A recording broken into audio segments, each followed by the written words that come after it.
ગુજરાતની પ્રજાજનોને મુસાફરી માટે વધુ સુખદ સમાચાર મળ્યા છે। વાહન વ્યવહાર મંત્રી હર્ષ સંઘવીએ 100 નવી બસોનું લોકાર્પણ કર્યું છે। વનિતા વિશ્રામ ગ્રાઉન્ડ ખાતે કાર્યક્રમ યોજાયો હતો। વનિતા વિશ્રામ ગ્રાઉન્ડ ખાતેથી ગુજરાતના વાહન વ્યવહાર મંત્રી હર્ષ સંઘવીએ ગુજરાત રાજ્ય વાહન વ્યવહાર નિગમની 100 બસોને લોકાર્પિત કરી હતી, જેથી ગુજરાતની પ્રજાજનોને મુસાફરી માટે વધુ સુખદ સમાચાર મળ્યા છે। સ્લીપર કોચ અને ડિલક્સ એક્સપ્રેસ બસોને લીલી ઝંડી આપવામાં આવી હતી।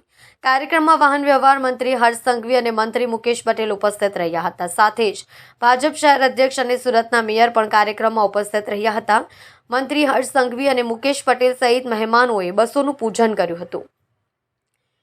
રાજ્ય વાહન વ્યવહાર મંત્રી હર્ષ સંઘવીએ જણાવ્યું હતું કે દાદાની સવારી એસટી અમારીના સૂત્ર સાથે આગળ વધી રહ્યા છીએ। મુસાફરોને ખૂબ જ સુરક્ષિત મુસાફરી મળી રહે તે માટે વાહન વ્યવહાર મંત્રાલય દ્વારા સુવિધાઓ આપવામાં આવી રહી છે। અત્યાર સુધીમાં રોજના 27 લાખ મુસાફરો એસટીનો લાભ લઈ રહ્યા છે।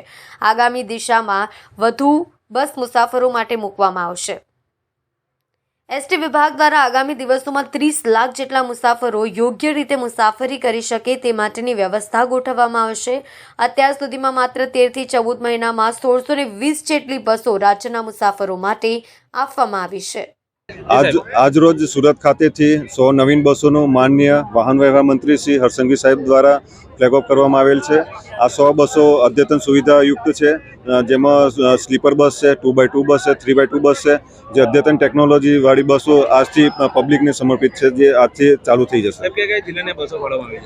જે આ બસો છે સુરત, તાપી, વલસાડ, નવસારી, ડાંગ, ભરૂચ જિલ્લાને આપેલી છે।